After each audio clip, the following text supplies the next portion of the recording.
नमस्कार शेतकरी मित्रांनो, गाव आणि शेती या आपल्या यूट्यूब चॅनलवरती आणि फेसबुक पेजवरती सर्वांचं स्वागत आहे. शेतकरी मित्रांनो, आज तारीख 27 फेब्रुवारी 2026 आणि आजचे राजमा पिकाचे बाजारभाव हे कशा पद्धतीने आहेत हे आपण सुरुवातीला पाहून घेणार आहोत. हे बाजारभाव कळंब कृषी उत्पन्न बाजार समिती याचे आहेत. त्या भागामधील जर शेतकरी हा व्हिडिओ पाहत असाल तर आपल्याला विक्री करण्यासाठी योग्य बाजारपेठ आपल्या जवळच आहे. तर सर्वात प्रथम जर आपण विचार केला, वरून या व्हरायटीचे बाजारभाव हे साधारणपणे 6,300 रुपये ते 6,800 रुपयेपर्यंत आपल्याला आता पाहायला मिळत आहेत. त्यानंतर ब्राझील वाघ्या 7,400 ते 7,800 रुपये प्रति क्विंटल या प्रमाणामध्ये ब्राझील वाघ्याचे बाजारभाव हे आहेत.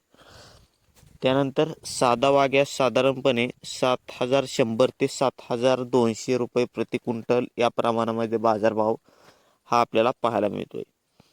त्यानंतर सर्वात महत्त्वाचा आणि बरेच शेतकऱ्यांचा प्रश्न, खुन्नी लाल किंवा कुन्नी लाल याचे बाजारभाव हे कशा पद्धतीने आहेत.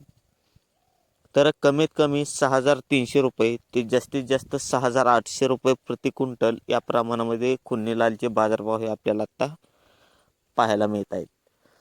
शेतकरी मित्रांनो, आपण कोणत्या भागामधून हा व्हिडिओ पाहता आणि आपल्याला कोणत्या बाजारपेठेचे बाजारभाव पाहिजे असतील तर कमेंट्समध्ये नक्की सांगा आणि व्हिडिओ कसा वाटला हे देखील सांगा. व्हिडिओ जर आवडला असेल तर व्हिडिओला आपल्या लाईक, यूट्यूब चॅनलला सबस्क्राईब